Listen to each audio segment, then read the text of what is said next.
Bienvenue dans le journal de RTI 1. Bonjour à tous. Tout d'abord, les trois titres. En Côte d'Ivoire, le lancement officiel de la COP 15. Le président de la République, Alassane Ouattara, a lancé aujourd'hui les travaux lors d'une cérémonie dans la commune de Cocody. À noter deux temps forts, le passage de flambeau de l'Inde à la Côte d'Ivoire et la présentation du président de la COP 15, Alain Richard Donvaï. La Côte d'Ivoire qui a rendu hier un grand hommage à son feu président de l'Assemblée nationale, Amadou Soumaoro. Beaucoup d'émotions lors de cette cérémonie à l'Assemblée nationale dans la commune du Plateau, en présence du président de la République, Alassane Ouattara. Enfin, 41 ans après sa disparition, Bob Marley encore profondément dans les cœurs des reggae-philes. C'est la COP 15 dont les travaux se déroulent actuellement à Abidjan, dans la commune de Cocody.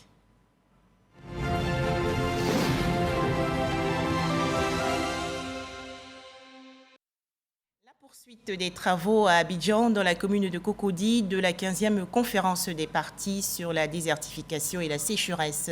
Le président de la République, Alassane Ouattara, a officiellement lancé aujourd'hui la COP 15. La cérémonie du lancement officiel de la 15e conférence des partis a été marquée par le passage de flambeau de l'Inde, pays organisateur de la COP 14, à la Côte d'Ivoire, actuellement chargé de l'organisation de la COP 15. À noter également la présentation aux participants du président de la COP 15, Alain Richard Donvaï, ancien ministre ivoirien des Eaux et Forêts. Dans son allocution, le président de la République, Alassane Ouattara, a souligné que la 15e conférence des partis sur la désertification et la sécheresse doit être la conférence de l'action, de la dynamique et de la solidarité. Écoutons le chef de l'État ivoirien, Alassane Ouattara. Excellences, Mesdames et Messieurs, dans le prolongement de la COP 14, la COP 15 doit résolument être celle de l'action, du partenariat et de la solidarité de la communauté internationale avec les populations et les régions en détresse. Au cours des dernières années, grâce au plaidoyer, aux différents instruments de notre Convention et aux ressources financières, certes insuffisantes, nos pays ont enregistré des progrès dans le domaine de la réforestation et de la lutte contre la dégradation des terres et bien sûr la désertification. Ces progrès, hélas, sont aujourd'hui mis à mal dans plusieurs parties du monde par des crises climatiques, sécuritaires et économiques, avec ses conséquences néfastes au plan alimentaire, énergétique et social, notamment en termes de flux migratoires. Ces crises, si nous n'y prenons garde, amèneront les populations vulnérables à recourir à des pratiques qui pourraient compromettre durablement nos acquis. C'est pour cette raison que je me réjouis du choix pertinent du thème de notre conférence, à savoir terre, vie, patrimoine, d'un monde précaire vers un avenir prospère. Ce thème qui reflète parfaitement nos ambitions et nos aspirations. C'est un défi important que nous devons relever à tout prix et ensemble afin de préserver notre planète pour les générations futures. C'est d'ailleurs le sens du message de l'appel d'Abidjan que nous avons lancé avec mes homologues au terme du sommet qui nous a réunis le lundi 9 mai avant-hier à Abidjan. Commune de Cocody, dans le district d'Abidjan, le Premier ministre Patrick Hachi a présidé hier une réunion interministérielle sur la COP 15. Les travaux et échanges ont porté sur les enjeux et solutions durables à la dégradation des sols et la sécheresse. Les explications de Alexis Ouedraogo. La Côte d'Ivoire est un pays témoin de ce processus environnemental et humain exigeant.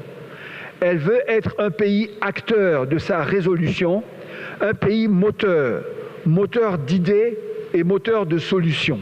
L'ONU estime que 40% des terres sont dégradées dans le monde. La Côte d'Ivoire connaît bien le sujet car en 60 ans, son couvert forestier est passé de 16 millions à 3 millions d'hectares.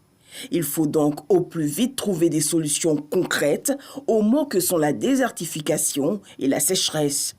La COP15 d'Abidjan veut, au-delà de l'espoir, engager des actions fortes. Modèle 9 pour la gestion durable des terres.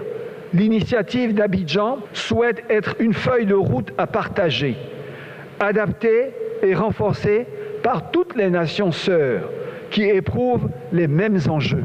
Et pour cette réunion interministérielle, les solutions s'ébauchent déjà.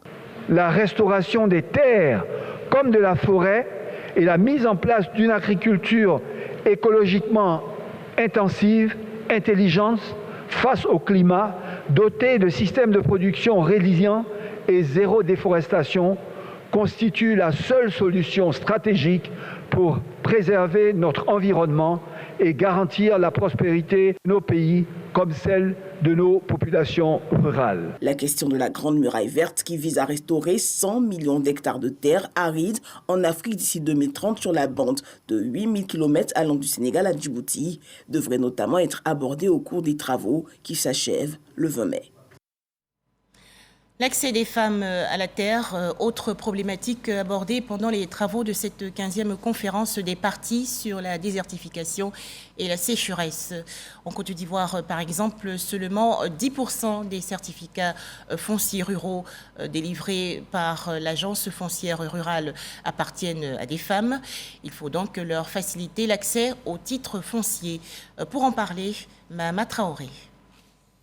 En cette période de campagne intermédiaire du cacao, l'heure est à la récolte pour Anne-Marie, exploitante agricole basée à Méagui.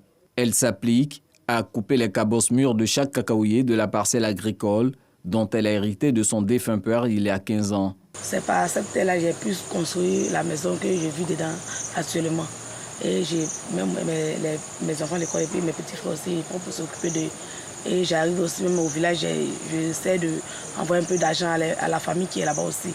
À une quarantaine de kilomètres de Méagui, le village de Kpeiri. Ici, les femmes sont plus attirées par les cultures vivrières.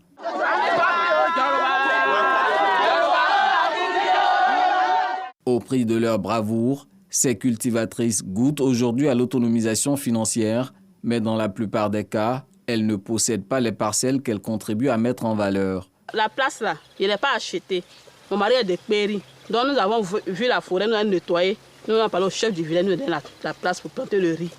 Selon les Nations Unies, les femmes représentent la moitié de la main-d'œuvre agricole en Afrique subsaharienne, mais elles ne détiennent que 18% des titres fonciers, la faute aux pesanteurs socio-culturelles.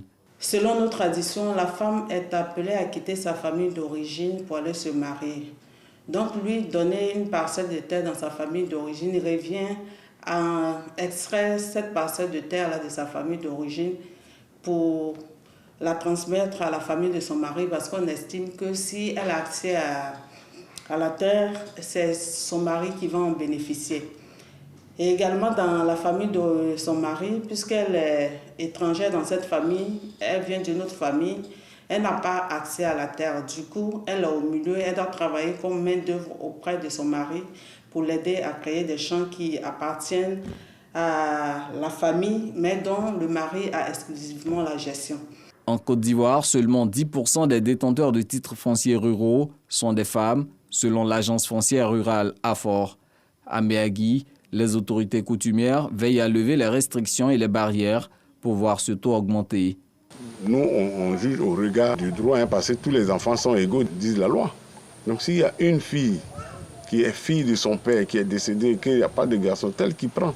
Si les frères du père veulent prendre la plantation à la fille, en tout cas à mon niveau ici, nous on refuse, on dit non, ce sont les choses de son père, c'est à elle qu'il faut plutôt donner ça. L'AFOR espère pouvoir atteindre un taux de 30% de détentrices de titres fonciers ruraux dans les années à venir et surtout de relever un autre défi, celui de mobiliser les mécanismes de financement de l'entrepreneuriat agricole féminin.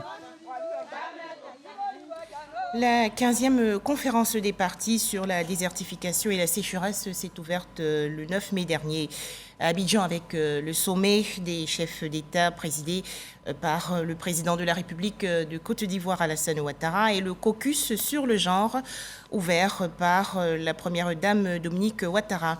Alors, que doit-on retenir de ces deux rencontres? Le point avec Grace Kando. La secrétaire générale adjointe de l'ONU, le secrétaire exécutif de la Convention des Nations Unies sur la lutte contre la désertification, le ministre de l'Environnement et du Développement durable et le président du comité d'organisation de la COP15 face à la presse nationale et internationale pour faire le bilan de la première journée. La première journée qui a été un succès extraordinaire. D'abord le sommet des chefs d'État. Jamais dans l'histoire de la Convention, nous n'avons eu autant de chefs d'État qui ont participé au sommet, surtout au premier jour.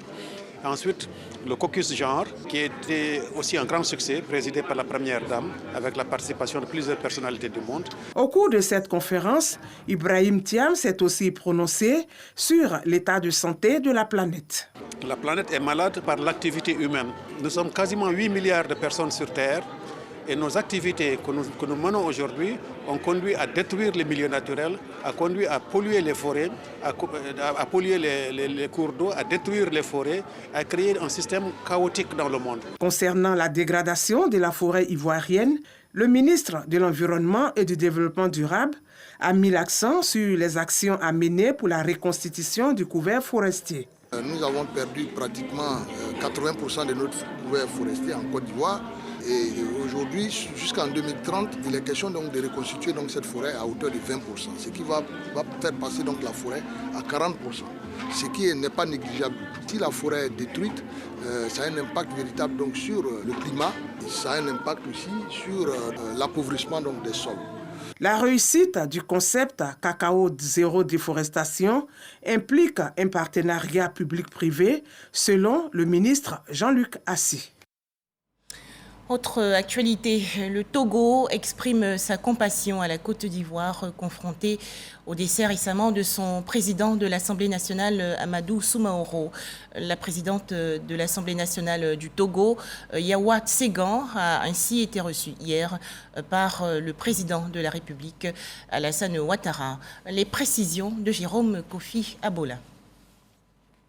Présente à Abidjan pour les obsèques du président de l'Assemblée nationale de Côte d'Ivoire, Amadou Soumaoro, la présidente de l'Assemblée nationale du Togo a été reçue ce mardi par le président de la République, Alassane Ouattara.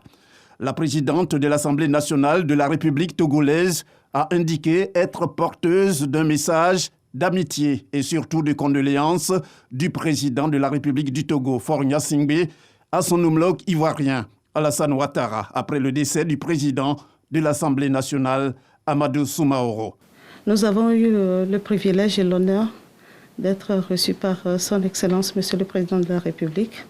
Nous sommes porteurs d'un message de condoléances en ces moments difficiles que le peuple frère de la Côte d'Ivoire a traversé avec le décès du président de l'Assemblée nationale.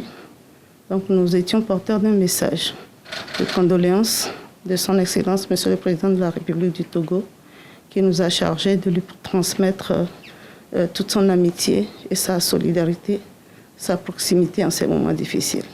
Pour la présidente de l'Assemblée nationale du Togo, le décès du président Amadou Soumaoro constitue une grande perte, aussi bien pour la République de Côte d'Ivoire que pour le Togo. La Côte d'Ivoire tout entière a rendu hommage hier au défunt président de l'Assemblée nationale, Amadou Soumaoro. La cérémonie s'est déroulée à l'Assemblée nationale dans la commune du Plateau, en présence du président de la République, Alassane Ouattara. Le pays a ainsi témoigné sa reconnaissance à Amadou Soumaoro, illustre serviteur de la nation, avant de le remettre officiellement à sa famille biologique pour la suite des obsèques à Ouattouré. Sur l'esplanade du palais de l'Assemblée nationale, la dépouille du président de l'Assemblée nationale fait son entrée. Sous les regards teintés de douleur de ceux et celles qui l'ont connu et côtoyé, feu Amadou Soumaoro avance et s'installe. En premier lieu, le président de la République, Alassane Ouattara, vient s'incliner devant la mémoire de celui qu'il qualifie de compagnon politique fidèle, loyal et dévoué. Suivront la première dame Dominique Ouattara, le vice-président de la République, le premier ministre, les présidents des assemblées nationales du Burkina Faso, du Togo et du Gabon et des présidents d'institutions. Pour éponger le regret de sa disparition, quelques témoignages viennent encore rappeler ce qu'a été la vie du défunt président de l'Assemblée nationale.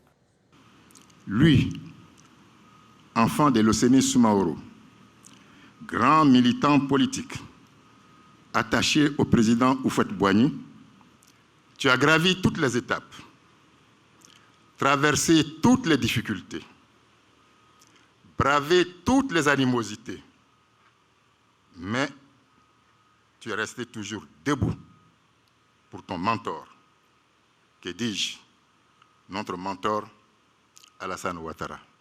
Amadou Soumaoro, et ce n'est pas nous qui allons vous le présenter, était un combattant, loyal, fidèle, engagé à vos côtés. Il nous disait comme cela un jour que quand c'est dur, seuls les durs avancent avec le président Alassane Ouattara. La somme d'expériences et compétences qu'il a accumulées durant son parcours politique et professionnel a conforté les populations de la circonscription de Ségala sous-préfecture qui ont porté leur choix sur sa personne de 2011 à 2021 afin de les représenter à l'Assemblée nationale en qualité de député de la nation. C'est ce brillant parcours qui a permis à Amadou d'être élu président de l'Assemblée nationale en 2019 et réélu en 2021. À ce poste, Monsieur le Président, le président Amadou Soumaoro a particulièrement œuvré pour l'adoption d'une loi organique portant sur le statut des parlementaires afin de leur permettre d'avoir de meilleures conditions de vie et de travail. Au nom de toutes les forces vives de la nation, le président de la Cour des comptes, Kanvali Diomandé, prononce l'oraison funèbre. C'est le moment choisi pour revenir sur le parcours professionnel et politique d'Amadou Soumaoro. Celui qui vient de se coucher n'est pas commun. Il est de la catégorie de ceux dont le pays se souviendra pendant longtemps. Comment pourrait-il en être autrement? Le président Amadou Soumaoro a pleinement vécu et marqué non seulement son temps, mais aussi les temps à venir. Il a été de tous les combats aux côtés de son Excellence, Monsieur le Président de la République. Il a été un modèle de fidélité et de loyauté sans faille et demeurera un guide, un phare, un leader, une inspiration pour sa génération et pour les générations à venir. Dans son combat politique et dans sa vie de tous les jours, il savait allier rigueur, ténacité, pondération et recherche de consensus, ce qui lui a valu à juste titre le pseudonyme de Tchomba, c'est-à-dire le vieux sage. La mort d'Amadou Soumaoro, une autre lourde perte pour le président Alassane Ouattara, après celle des défunts premiers ministres Amadou Gon Coulibaly en 2020 et Ahmed Bakayoko en 2021. En sa qualité de quatrième personnalité de l'État, Amadou Soumaoro a eu droit aux honneurs militaires dus à son rang. La nation témoigne ainsi sa reconnaissance à un illustre serviteur avant de le remettre officiellement à sa famille biologique pour la suite des obsèques. Ce mercredi, il est notamment prévu une levée de corps à la grande mosquée de la Riviera Golf, suivi du transfert de la dépouille à Ségala, où l'inhumation se fera vendredi après la grande prière. Certains étaient des proches du défunt président de l'Assemblée nationale, Amadou Soumaoro. D'autres étaient liés à lui par le travail. Ces femmes et hommes parlent des bons rapports qu'elles et qu'ils entretenaient avec le feu président de l'Assemblée nationale de Côte d'Ivoire, Amadou Soumaoro. Écoutons-les.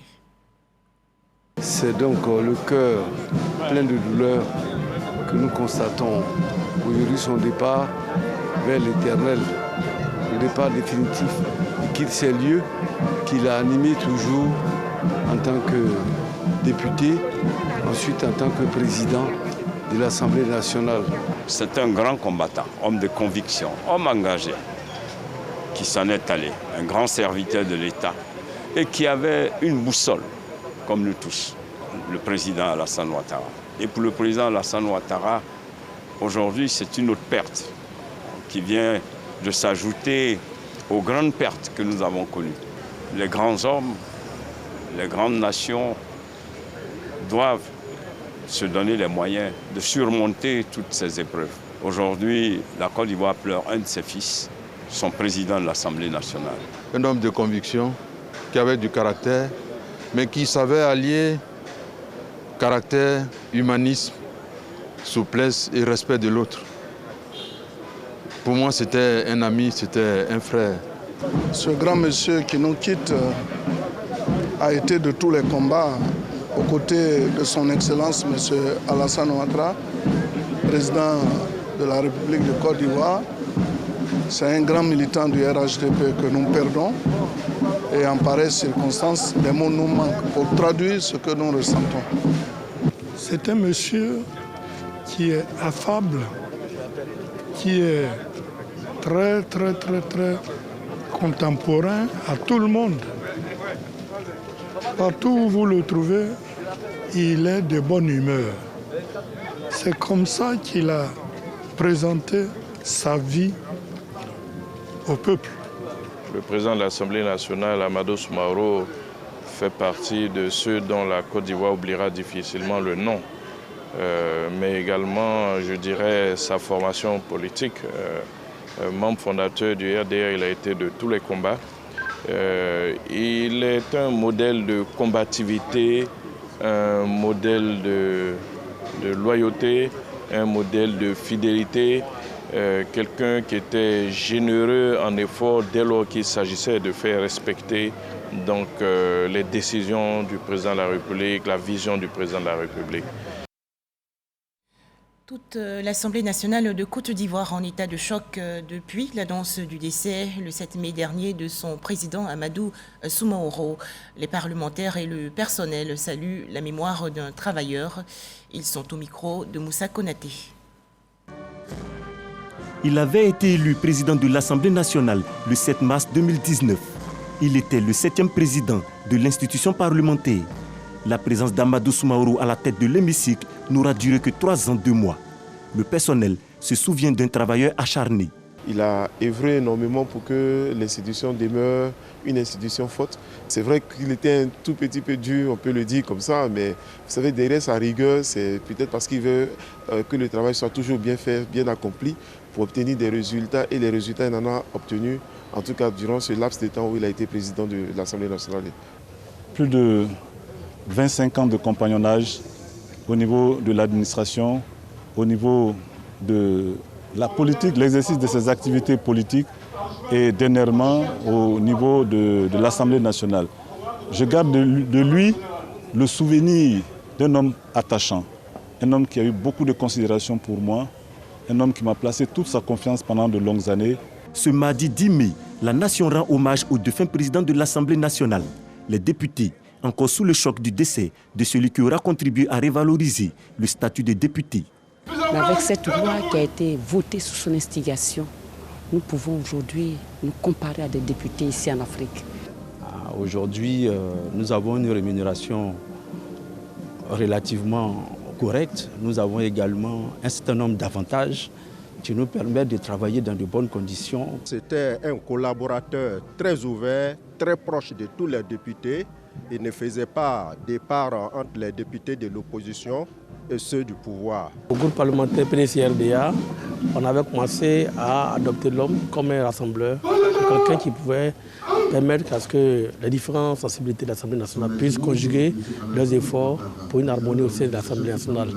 Nous sommes endeuillés, nous sommes attristés de voir un homme d'État, notre premier responsable de l'institution, nous quitter. Nous sommes dans la désolation. Dans ce moment de recueillement, l'Assemblée nationale est soutenue par l'ensemble des institutions de la République, notamment le Sénat, l'institution parlementaire sœur. C'est lui qui nous a formés. C'est lui qui a fait de nous aujourd'hui modestement ce que nous sommes. tous les amis de l'ex-RDR pleurent leur formateur. Je peux dire seulement une petite partie de notre vie commune en tant qu'étudiant en Belgique. À cette époque-là, j'étais le président du MEUCI et il était dans mon bureau. Quand il est revenu en Côte d'Ivoire, je n'ai pas été étonné qu'il ait une ascension fulgurante au niveau du parti, parce qu'il a appris beaucoup. On prit part à la cérémonie d'hommage de la nation à Amadou Soumaoro aux côtés du président de la République, les présidents des assemblées nationales du Togo, Bénin, Burkina Faso et Gabon. Ensemble, continuons activement la lutte contre le coronavirus.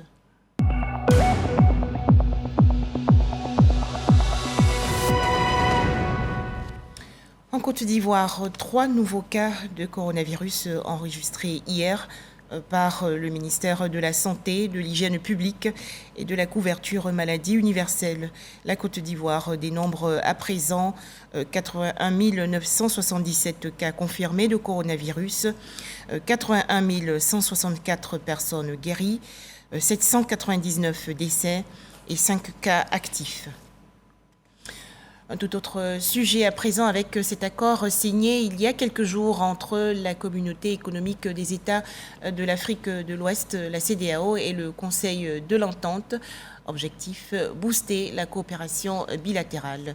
Les explications de Michel Digré. Ce sont des retrouvailles entre deux frères, mais au-delà, Marcela Montano, secrétaire exécutif du Conseil de l'Entente, et Jean-Claude Brou, président de la commission de la CEDEAO, se retrouvent pour une séance de travail afin d'impulser une nouvelle dynamique de coopération entre les deux institutions sous-régionales. Nous avons un mémorandum qui existe depuis 2016 et ce mémorandum a été renouvelé en 2019 et il a bien fonctionné. Il a donné des résultats, mais comme toute chose humaine, il faut aller de l'avant, voir ce qui a moins bien marché et voir quelles sont les nouvelles orientations, les pistes qu'on veut donner pour justement atteindre ces objectifs au vu de l'environnement qui évolue et qui change. Au regard donc de l'évolution des défis à relever dans la sous-région, les deux institutions ont signé un protocole d'accord portant sur 3 axes majeurs.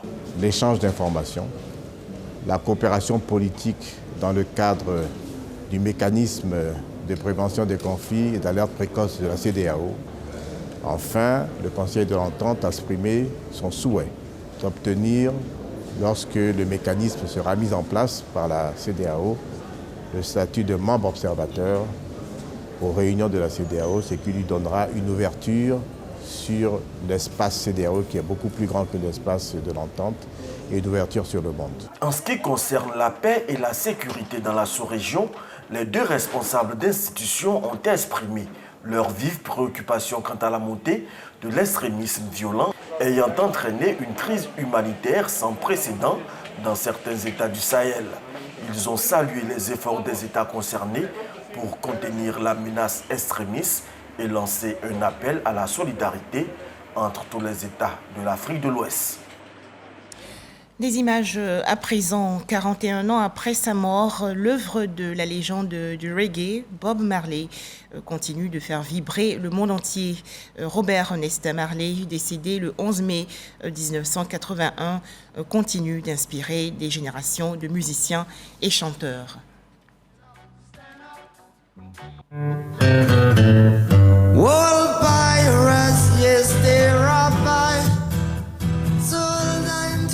Merchant ships, minutes of a day to guide from the bottomless pit, but my aim was made strong by the hand of the Almighty. We forward in this generation triumphantly. Won't you help the sing these songs of freedom? Dernière information, ce rendez-vous aujourd'hui à 16h précise sur RTI1. Votre émission, ça fait l'actualité avec Fatim Djedje. Thème retenu, COP15, emploi des jeunes liés à la terre. Voilà, merci de nous avoir suivis. D'autres informations sur notre site rti.ci.